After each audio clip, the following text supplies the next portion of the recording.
ओम श्रीमद रामायण हे आदी काव्य म्हणून प्रसिद्ध आहे आणि त्याचे रचयिता महर्षी वाल्मिकी यांना आदिकवी मानले जाते. ज्याला सर्वजण आदी काव्य मानतात त्या रामायणातील पहिला श्लोक कोणता आहे? तपस्वाध्यायनिरत तपस्वी वाग्विदावरम. नारद परिपप्रच्छ वाल्मिकीर्मुनी पुंगोम हा रामायणातील पहिला भाग असलेल्या बालकांडातील प्रथम सर्गाचा पहिला श्लोक आहे. याचा अर्थ असा की तपस्वींमध्ये श्रेष्ठ असणाऱ्या महर्षी वाल्मिकींनी मुनीवर नारदांना प्रश्न विचारला.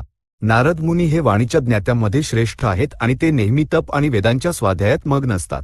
दुसऱ्या श्लोकापासून वाल्मिकी विविध सद्गुणांचे वर्णन करतात आणि विचारतात की सध्याच्या काळात असा कोणी व्यक्ती आहे का ज्याच्यामध्ये हे सर्व गुण आहेत? यावर उत्तर म्हणून नारद मुनी प्रभू श्रीरामांचे वर्णन करतात, जे या सर्व गुणांचे प्रतीक आहेत.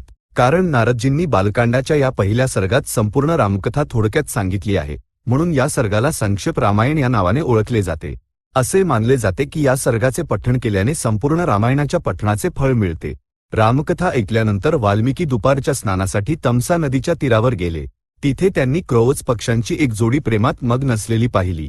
त्याचवेळी एका शिकाऱ्याने आपल्या बाणाने नर पक्षाला मारले. जेव्हा तो पक्षी रक्ताने माखलेला होऊन खाली पडला आणि मेला, तेव्हा मादी पक्षाचा विलाप पाहून वाल्मिकींचे हृदय हेलावले.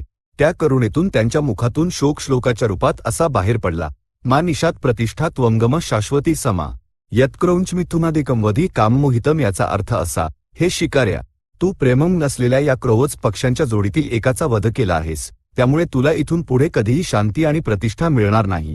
त्यानंतर स्वतः उच्चारलेल्या वाक्याचे विश्लेषण करताना त्यांनी आपल्या शिष्याला सांगितले की मी जे वाक्य उच्चारले आहे त्यात 4 चरण आहेत. प्रत्येक चरणात समान अक्षरे आहेत आणि ते वीणेच्या लयीवर गाता येण्यासारखे आहे. क्रोवच पक्षाच्या मृत्यूच्या शोकातून निर्माण झाल्यामुळे अशा प्रकारच्या रचनांना भविष्यात श्लोक म्हटले जाईल.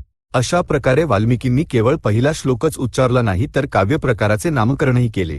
विद्वानांच्या मते हा श्लोक केवळ वाल्मिकींची पहिली वाणी नसून रामायणाचे मंगलाचरण देखील आहे. जर याच श्लोकातील शब्दांचा दुसऱ्या अर्थाने विचार केला तर त्याचा अर्थ असा होतो: मा निषाद. मा म्हणजे लक्ष्मी. मा निषाद म्हणजे लक्ष्मीचे निवासस्थान असलेले श्रीनिवास म्हणजेच भगवान विष्णू. त्वम तुम्ही. यत ज्या अर्थी. क्रोवच मिथुनात राक्षस दाम्पत्य रावण आणि मंदोदरी यांच्या जोडीतून. काम मोहितम एकम कामान झालेल्या एकाला म्हणजेच रावणाला. अवधी मारल्यामुळे. शाश्वती समा अनंत काळासाठी. प्रतिष्ठा अगम तुम्ही महान कीर्ती प्राप्त केली आहे. या संदर्भात अर्थ असा होतो: हे लक्ष्मीपती श्रीनिवास, तुम्ही रावण आणि मंदोदरीच्या जोडीतील कामांध रावणाचा वध करून शाश्वत कीर्ती प्राप्त केली आहे. रामायणाचे सार अशा प्रकारे व्यक्त केल्यामुळे हा श्लोक एका मांगलिक सुरुवातीप्रमाणे काव्याचा उद्देश स्पष्ट करतो. थोडक्यात सांगायचे तर वाल्मिकींनी आपल्या पहिल्याच वाक्यातून रामायणाचे संपूर्ण सार प्रकट केले. स्वस्ती.